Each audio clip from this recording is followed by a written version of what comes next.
بسم اللہ الرحمن الرحیم۔ السلام علیکم ورحمۃ اللہ وبرکاتہ۔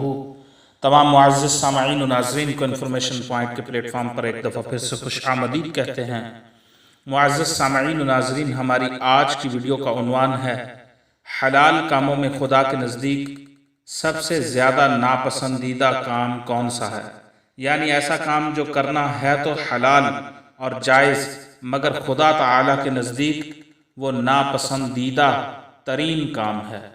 سنن ابو داؤد میں روایت مروی ہے کہ رسول کریم صلی اللہ علیہ وسلم نے ارشاد فرمایا، ابغض الحلال الی اللہ الطلاق، حلال چیزوں میں خدا کے نزدیک ناپسندیدہ ترین چیز طلاق ہے۔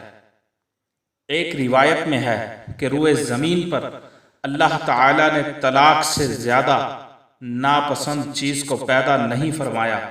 طلاق ایسا غیر معمولی اقدام ہے کہ جب کوئی آدمی اپنی بیوی کو طلاق دیتا ہے تو اللہ تعالی کا عرش ہل جاتا ہے۔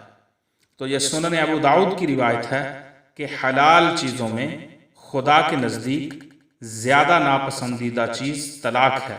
ایسا کام جو جائز ہے، حلال ہے مگر خدا کے نزدیک ناپسندیدہ ہے، وہ طلاق ہے۔ امام ابو داؤد نے اس حدیث پاک کو روایت کیا ہے۔